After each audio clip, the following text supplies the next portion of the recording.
Chapter 1. Having been reborn. This time I avoided every intersection with my husband. He advised me to graduate and become a housewife, but I secretly enrolled in the postgraduate entrance examination. He decided to support the family by taking care of his first love, while I secretly transferred the money away. He said he was ready for the wedding and to marry me, but I chose to run away from the wedding. In my previous life, I gave birth to a child at the same time as his first love, and he switched them. My child died early, while the child of his first love was raised by me to become successful. In old age, they pushed me off a mountain to my death in order to reunite. When I opened my eyes again, I had returned to the year of my graduation.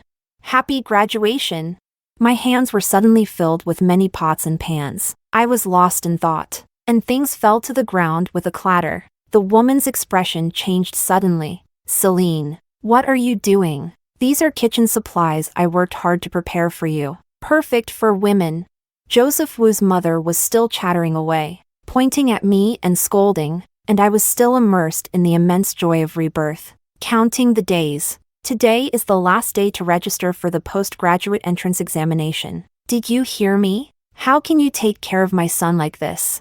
When it comes to Joseph Wu, a tall figure immediately comes to mind. In my past life, I always felt that being able to pursue him was my good fortune. He was exceptionally good-looking, ranked at the top of his class, had played for the provincial team due to his love for basketball, and loved to write songs. Any tune he casually composed would be liked by the public. Now, he wants to become a doctor and is immediately recognized by the old professors in the medical field, becoming their closed-door disciple. Everyone is jealous that I actually have an engagement with him and that he likes me. Only I know that he is a selfish and despicable person. Thinking about the things he did in his past life, I couldn't help but clench my fists, forcing a nauseating smile as I spoke. You can go back first. I have something to take care of. Ignoring her calls, I immediately dashed towards the internet cafe at the school gate. My roommate was shocked to see me quickly opening the postgraduate registration system, asking if I wasn't planning to be a housewife. I smiled and replied, "Now is a great era of reform and opening up. How can I be trapped by a small family? Contributing to the country through the postgraduate entrance examination is what I want to do." Perhaps no one expected that I would change so quickly. My roommate's eyes lit up with admiration. I breathed a sigh of relief after finishing it and then returned to school. In my previous life, I followed Joseph's advice and became a housewife after graduation, using the large fortune left to me after my parents' passing. Under my care, he had no worries. After graduation, he went directly to the hospital for an internship, and later, under the guidance of an old professor, he soared to success. He was transferred to a hospital in the city, and his first love Jasmine also followed him to the city, leaving me behind in the village. The next time we met was when I was giving birth. I was in the same delivery room with his first love, watching him busily take care of her, and I just wanted a sip of water, but he impatiently told me to pour it myself. I was heartbroken, thinking that once I gave birth, I would devote myself entirely to raising the child. I watched my child giggle and smile adorably. Then as the child grew up, he gradually became impatient with me, even refusing to come home to see me during the new year. I thought the child was just too busy. It wasn't until I was 65 that I learned during the new year that he, my son, had been living with Jasmine all along, and even called another woman mom. I rushed forward to confront them, but my son stood up and blocked them firmly, pushing me back forcefully. "Mom, you said it would be good to stay in the village and enjoy your old age. Why do you have to come out during the new year to disrupt our reunion? I don't want others to know that I have a mother who knows nothing." Like a village woman, behind me, Joseph didn't even glance at me as he comforted the Jasmine who was crying from being scared by me. He coldly looked at me and said he wanted a divorce. Chapter 2. I am unwilling to divorce. Why should I? I have invested all my life's efforts into the Wu family. It was I who took care of my in-laws when they were sick. While he was out enjoying himself, I raised my son all by myself without any help, and he became successful. But it wasn't until he was 18 that the two of us exchanged a single word. Now my son says I know nothing. Like a village woman, I demanded that they give me a fair deal, and even the neighbors were drawn over by my voice. Finally, they reluctantly compromised. Later, the four of us climbed the mountain together. The three of them tried to push me off the cliff. I held onto my son's leg tightly and wouldn't let go. I begged him to save me for the sake of our many years of mother-son bond.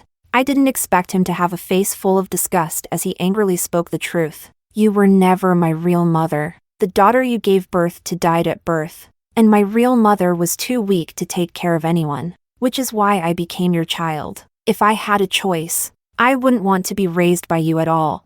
At that moment, I was completely drained. It turns out that in this life, I have always been a bride for others. I suddenly regret why I gave up my career to be a housewife. In the end, I was unceremoniously kicked off the cliff by my son. When I opened my eyes again, I had returned to the year of my graduation. As soon as I returned to school, I saw Joseph's mother frowning and cursing under her breath. Joseph didn't argue. He just remained silent. Jasmine was also nearby, gently comforting Wu's mother by patting her back. And then she looked up and saw me. Look, sister-in-law is back. She must not have meant to upset you. Saying this, she reached out to take my hand.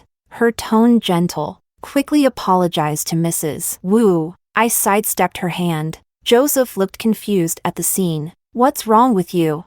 Wu mother's face looked even worse. Stop wasting words with her. Saying this, she took out 2 red envelopes from her pocket, smiling brightly. One for Joseph, one for Jasmine. The three of them held hands as if they were family, completely treating me as an outsider. Jasmine glanced at me, seemingly afraid. Sister-in-law doesn't have any either. Wu mother snorted coldly, while Joseph took out a wad of cash from his pocket after hearing this. She doesn't care about this little money. You are different. As a girl, it's not easy for you to live. Take this money. I originally intended to just stand by and watch, but upon seeing this, I rushed forward wanting to snatch it away. Joseph, did you ask me before giving my money to your first love in front of me?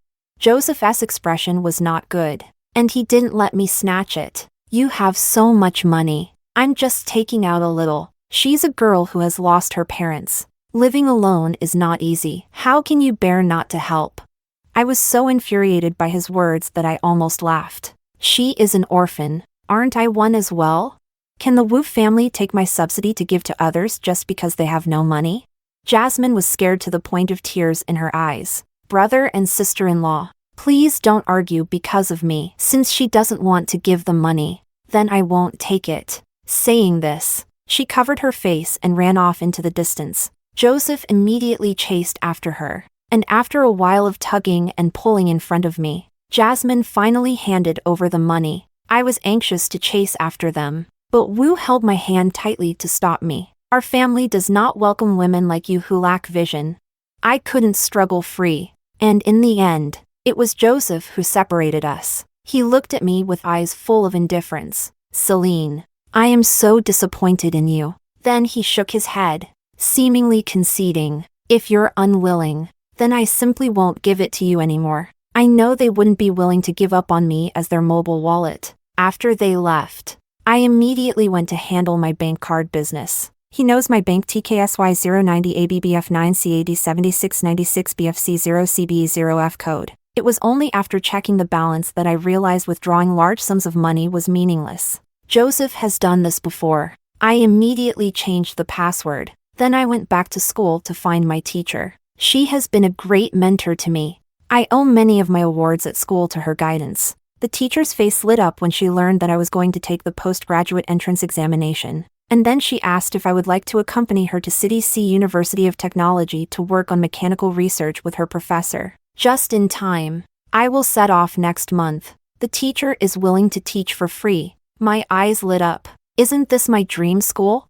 I eagerly agreed and, during the break on my way home, I started researching train tickets for next month. The price is not high for me. I clasped my hands tightly, holding them against my chest. Very soon, I will be free. Chapter 3. By the time I got home, it was already very late. This apartment is not big. Everything inside and out is decorated according to Joseph's preferences. Now we have to part ways. I do feel a bit sorry for the money. Thinking this, I immediately took out my bundle to prepare to pack up the valuable items and take them to the shop outside to sell. While tidying up, I saw the scarf I embroidered for Joseph.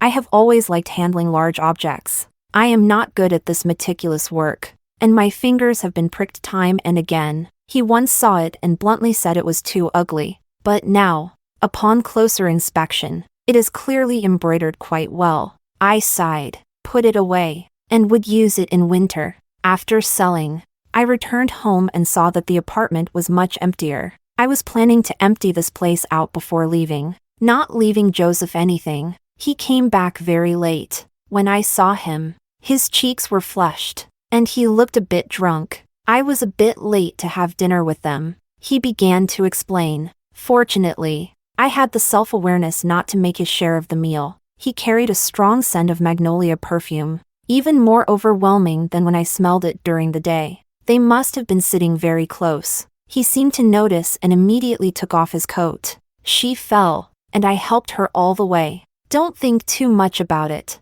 I gave a slight acknowledgement. It's rare that I didn't hold a grudge. After all, I've seen such tricks many times. Jasmine always appears when I'm alone with Joseph. Injured, Joseph only says he is a doctor and cannot ignore someone in need. The final outcome is often me watching him carry Jasmine away in a princess carry, crying hoarsely without receiving even a glance in return. Anyone with eyes could see that something was off with them. Only I, like a fool, took a lifetime to see clearly. I didn't respond, but returned to my room to take out the book the teacher gave me to prepare for studying. Just as I was about to sit down, I heard the sound of the door opening. Joseph walked in without knocking. I quickly stood up, flustered, and hurriedly tidied up my things. I don't want to tell him about the postgraduate entrance examination. He seemed unaware of my unusual behavior and spoke to me. My mom has chosen an auspicious date for the wedding, which is on the first day of next month.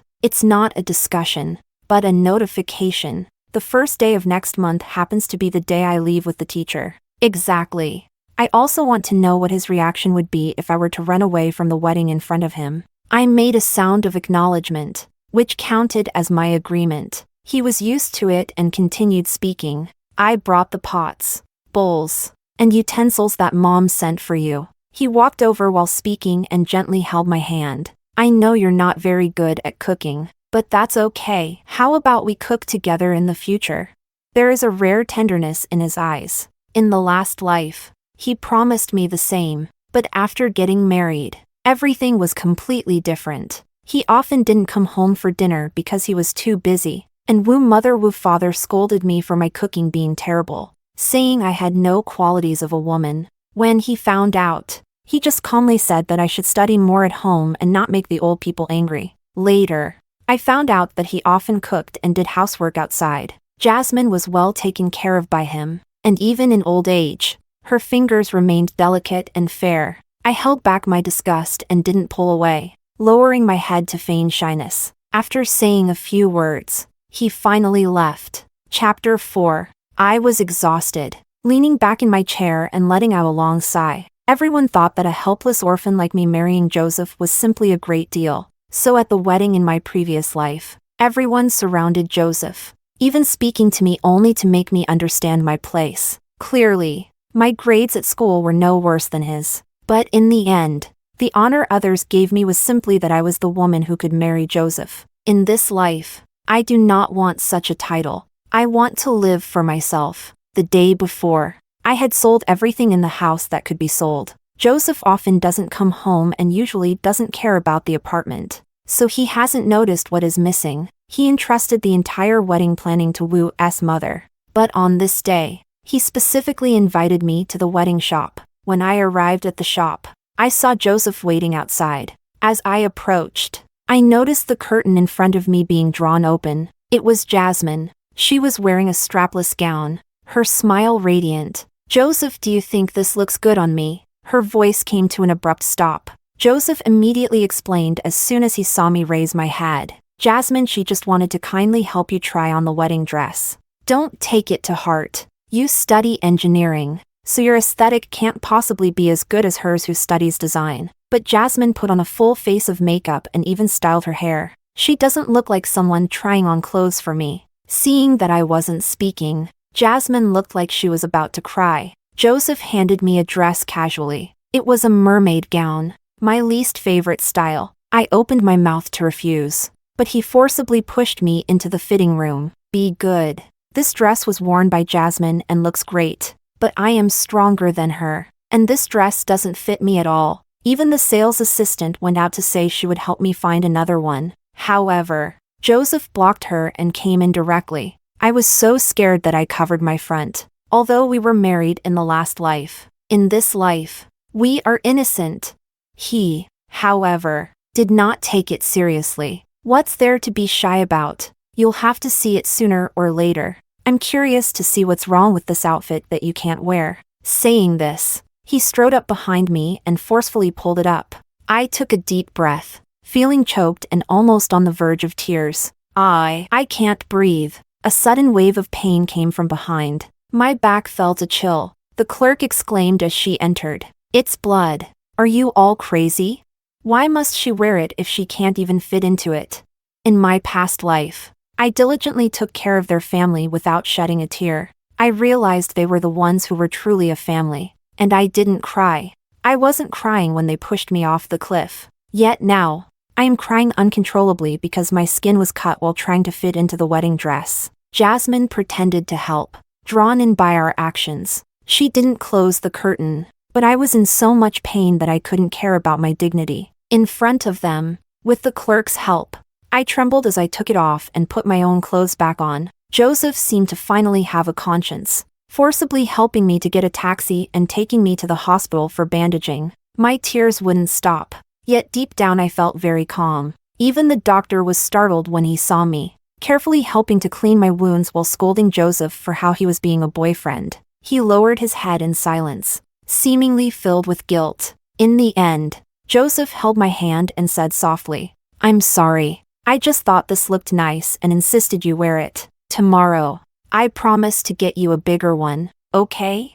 At this point, he has only compromised a little, still insisting that I wear that annoying dress. I quietly wiped away my tears and said softly, okay. Joseph, after hearing my words, suddenly looked up with a bright smile. That's great. I knew you wouldn't mind these things. Of course, I don't mind. After all, I don't care about this wedding. Tomorrow, the messier, the better. Chapter 5. Yet his little guilt vanished completely when he saw Jasmine on the way home. She was squatting at my doorstep, crying as she said, I was kicked out by the landlord, and I can't get the money you gave me out. Joseph looked at me the moment. Did you change the bank password?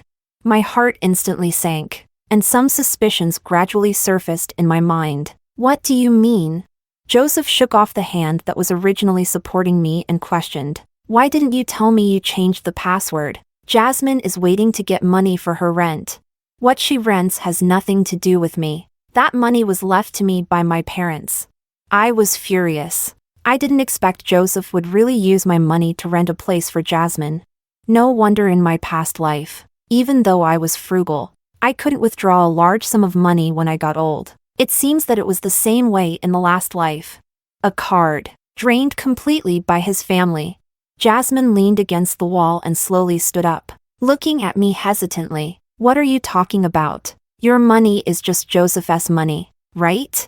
He only helps me out of pity, always in your name. I scoffed. What use is this name?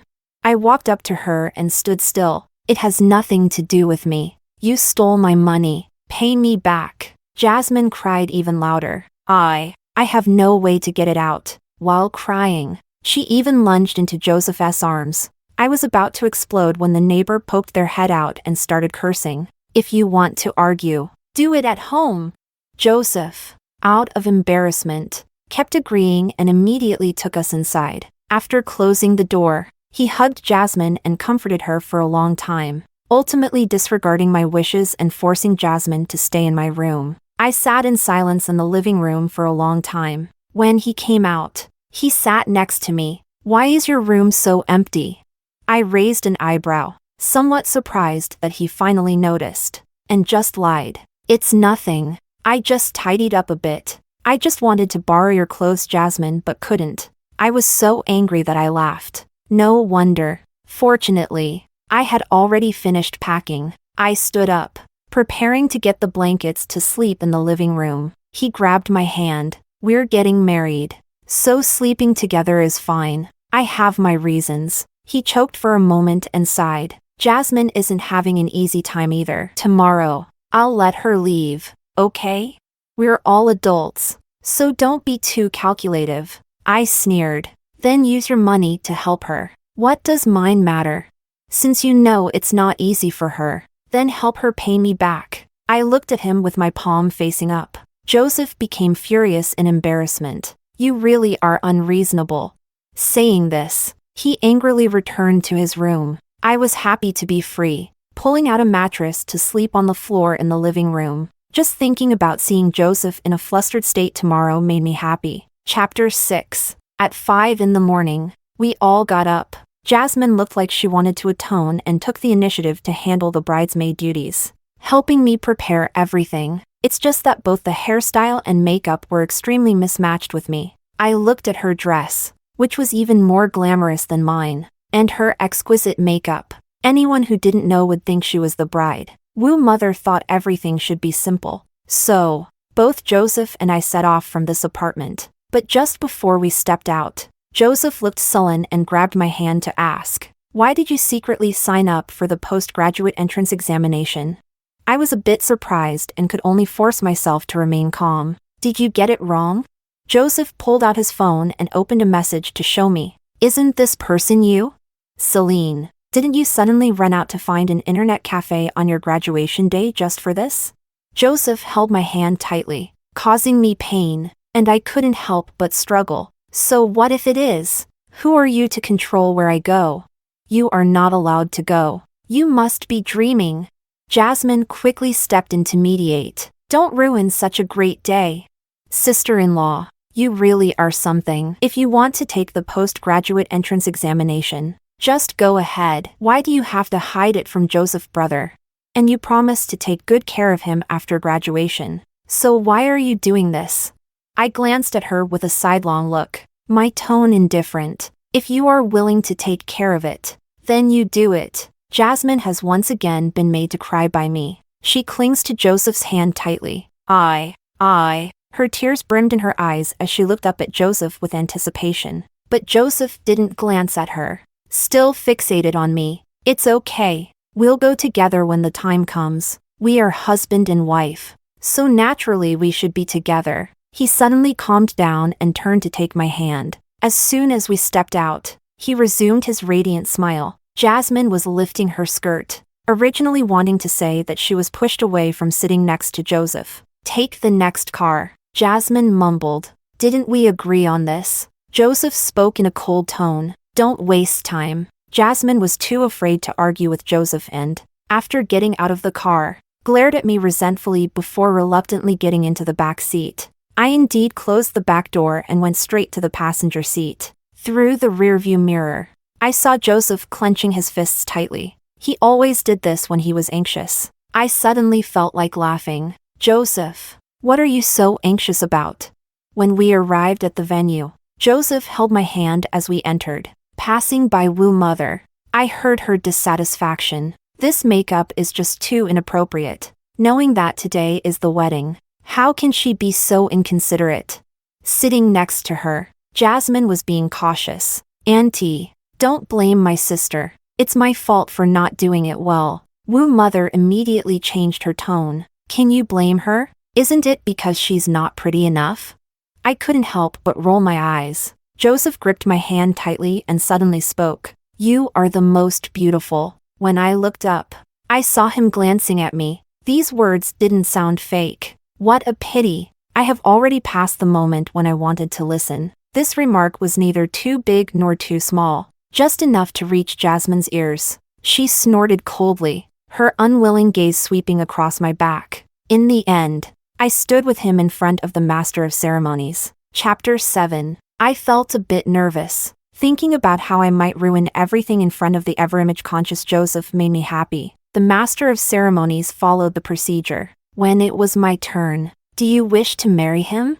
"I do not wish to." As soon as the words were spoken, The room erupted in an uproar. In Joseph's eyes, there was disbelief, as if something had shattered within them. "Did you say something wrong?" "Of course not." I smiled at him, then snatched the microphone from the master of ceremonies. "The bride today is someone else." As soon as the words left my mouth, the video I had prepared started playing. The screen showed various intimate moments of Joseph and Jasmine. Who doesn't know that Joseph is good to me? A universally recognized choice for a good husband. I pulled the completely stunned Jasmine up on stage. "Everyone look. She is dressed more elegantly than I am. Her makeup is more exquisite than mine. If she isn't the bride, then who is?" The guests in the audience immediately began to whisper among themselves. "Oh my, who can't see this? TSK, TSK, TSK. I didn't expect Joseph to still be entangled with his first love." In the video, the moment they kissed in the classroom was playing perfectly. Ambiguous voices echoed throughout the venue. Woo mother shouted anxiously, "Turn it off, quickly!" No one listened to her, taking advantage of everyone's days. I took off my high heels and ran outside. After regaining his senses, Joseph wanted to rush over to chase me, but was stopped by the security guard. "It's useless. The planner Woo mother found just happens to be an old friend of my father. They contacted me after learning it was me, so everything today relies on her help. Joseph can't catch up with me." After leaving the banquet hall, I immediately got into the car they arranged for me and left. New life. I have arrived. In my past life, I became very sensible and numb under Joseph's discipline. Even when I received engineering awards in college, they were nothing in his eyes. He said, "As a girl, what use is it for me to study engineering? In the future, I still won't be able to find a job." Unlike Jasmine, who studies design, understands aesthetics, and works quickly and well, she only has the appearance that a girl should have. Therefore, I have also felt inferior, been sensitive, and tried to learn design. But in the end, I was only met with ridicule, and I didn't even pick up the technology construction that I was good at. Fortunately, heaven showed mercy, and I was given a chance to start over. Living this life again, I see things more clearly. Who says a girl must be like Jasmine? And I should be diverse and colorful. I can pursue a master's degree, a doctorate, delve into the technology construction I excel at, and contribute my strength to my country in the future. Holding on to my own burdens, the more I thought about it, the happier I became. This feeling of independence and freedom is unprecedented in my past life. After arriving at the station, I took the ticket from the teacher's hand and boarded the train with her. Looking at the scenery retreating in the distance, I let out a deep sigh of relief from the bottom of my heart. The journey to City C is long, but luckily we bought sleeper tickets. After a day and a night, we finally arrived at our destination. Chapter 8. After a day of rest, I invited the teacher and her professor to dinner and also bought some souvenirs for the professor. I was initially worried that I would feel awkward, perhaps because I had the calmness of having lived a life before. I faced the professor without any fear. Speaking confidently, the professor's gaze was filled with admiration,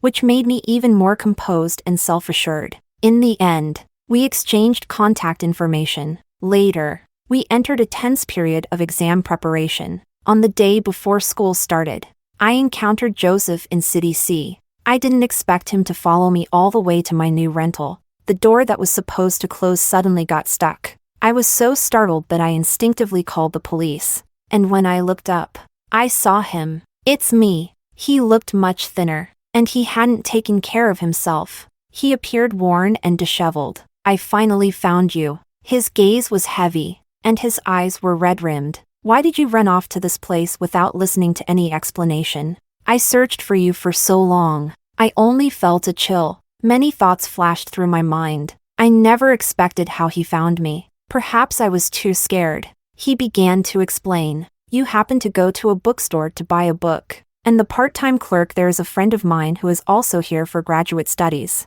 Otherwise, I would have to flip through it inch by inch until I grow old." I breathed a sigh of relief, leaning against the door, showing no intention of letting him in. "All right, can we not be angry anymore? Let me in." Saying this, he pulled his suitcase and tried to rush inside. I blocked him even tighter. No need. I think I made it very clear at the wedding that I do not want to marry you. Now I can add one more thing. I don't want to see you. So hurry up and get lost. Joseph, however, did not believe it. You are just jealous seeing me with Jasmine. It's all a misunderstanding. Can you please listen to my explanation? I scoffed. I didn't misunderstand. If she finds it difficult, and you take care of everything from inside to outside, what is there for me to misunderstand? I continued speaking. I don't like fishtail skirts, nor do I like the scent of magnolia on you. He opened his mouth but didn't speak, his face turning pale. He might think he is hiding it well. Every time he enters, he takes off his coat and throws it into the room before coming out. But the scent of magnolia has long covered his entire body. In the end, he trembled as he shook his head repeatedly. It's not like that. I ignored him and slammed the door while he was in a daze. The teacher's message came in real time, asking how the preparations were going. As for tomorrow's enrollment, I was naturally well prepared. Then, I learned from the teacher's mouth. In these past few months, Joseph, Wu's mother, and Jasmine have not been living peacefully, because the scandal between Joseph and Jasmine broke out. The whole city knew about it. His professor decided to suspend his internship, and Wu's mother was so angry that she was hospitalized. Jasmine, in order to prove that she was better than me, took the initiative to care for Wu's mother. I never expected that under Joseph's care. She was practically helpless in life. Either she served Wu's mother undercooked green beans, or she forgot the medical advice and let Wu's mother eat them all day. What was supposed to be a 2-week hospital discharge ended up dragging on for 2 months. In the end, Wu's mother was extremely dissatisfied with Jasmine and instead began to appreciate me. Eventually, when they ran out of money, they started to scrutinize the items in the apartment. But I never expected that as they rummaged through. They found nothing. Chapter 9. After asking the landlord, I learned that aside from the pots, bowls, and utensils in the kitchen, everything else was her original belongings. After knowing all of this, I couldn't help but feel a sense of satisfaction. It should be this way. After completing the enrollment procedures, I followed the professor to begin research in technological development. In my past life, I didn't have the opportunity to achieve great things. In this life, I won't waste a single moment. Therefore, aside from eating and sleeping, I spent all my time in the research lab or out in the field. When I saw Joseph again, I didn't expect him to appear in the school doctor's office. A few days of continuous work left me dizzy, and in the first second of seeing him, I still instinctively ran away. Joseph immediately put down what he was holding and chased after her. Please don't go, okay?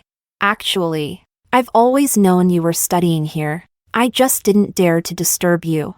I always think that if you ever need me, I will have the chance to appear. He spoke quite passionately. Disgusting. I want to break free from his hand. I think the hospital outside the school is more suitable. He forcefully pulled me back for an examination, and after realizing it was somewhat serious, he carefully picked me up and sprinted towards the off-campus hospital. I didn't expect that. He runs fast, yet I am steady in his arms.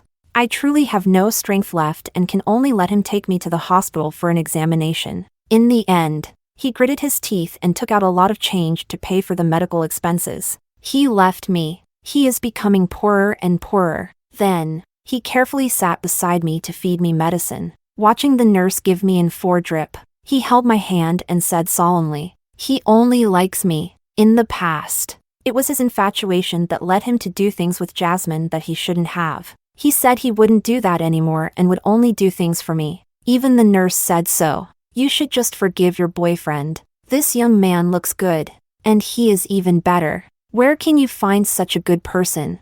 Yeah, it's hard to find such a terrible person. I had no emotions. I said. The nurse choked, then finally shut up and left. Joseph's smile only lifted for a moment before it fell again. After a long time, he only had one sentence. "I'm sorry." He grabbed my hand again. I was really fed up. Frowning at him, "I'm begging you. Can you just leave?" Then I took 100 yuan out of my pocket and stuffed it into his arms. This is not only enough for medical expenses, but also enough for your living expenses for a while. Aren't you just after money? Since you took care of me, I can spare a little for you." Joseph opened his mouth but took a long time to speak. "Is that really how you think of me? What else could it be?" I mocked him. "How long are you going to pretend to be virtuous?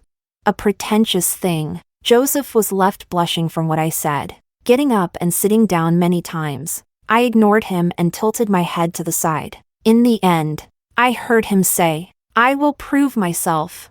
Finally, he sat down completely, refusing to leave no matter what. I chose to close my eyes and regain my focus. Chapter 10. As it was about to end, I sent a message to my classmates saying I was taking leave to see a doctor. I didn't expect that after they found out. They all rushed to the hospital to see me. A few people immediately pushed Joseph aside and chattered away, asking me about my condition. I smiled and shook my head, saying I was fine. It was the old acquaintance who brought me here. Their gazes then shifted to Joseph, and in the end, they didn't even smile, turning their heads back. "He's the sick ex-boyfriend you mentioned, right?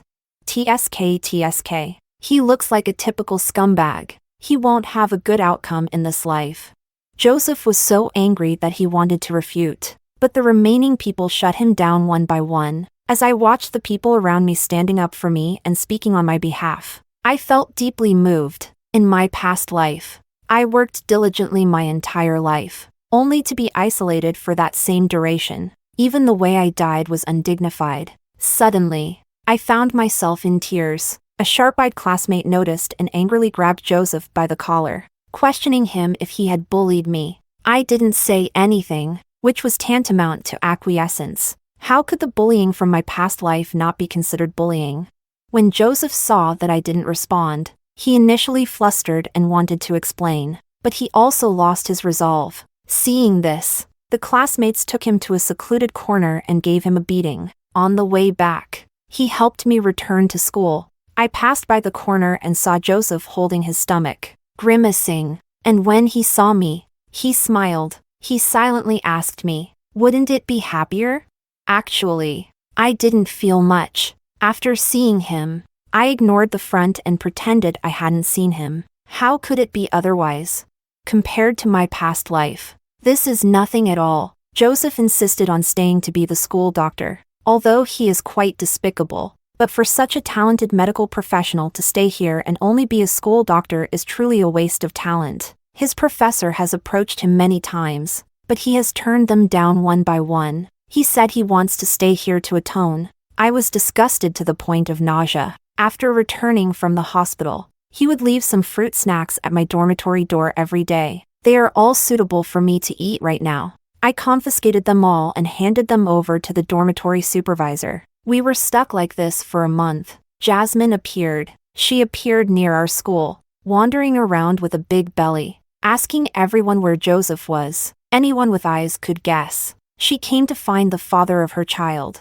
I looked at her slightly protruding belly and guessed it must be about 3 months. Calculating the days, it just so happens to be Wu's mother's illness when it happened. I felt disgusted and anonymously informed Joseph about this matter right after I found out. He hurriedly rushed out of the school gate after learning about it. The two were pulling and tugging outside the school. I happened to be standing by waiting for takeout, watching Jasmine crying and throwing a tantrum. "I don't care. You are the child's father. You must take responsibility for me." Joseph noticed my gaze and looked at me, as if seeking help.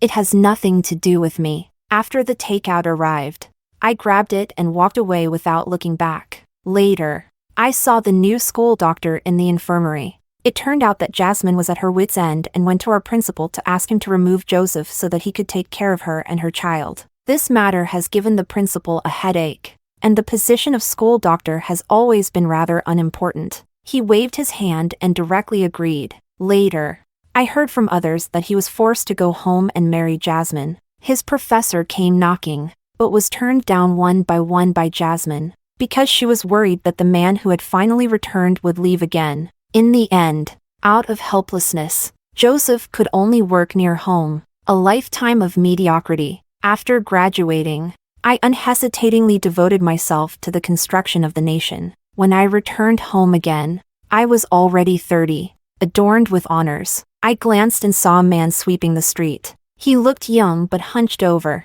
so weathered. I didn't expect this to be the last time I saw Joseph. Then, a dilapidated community caught fire. I learned from casual conversations with colleagues that the individuals involved were Jasmine and Joseph, who had chosen to end their lives together due to their troubled relationship. I could only feel a sense of regret. The world is unpredictable,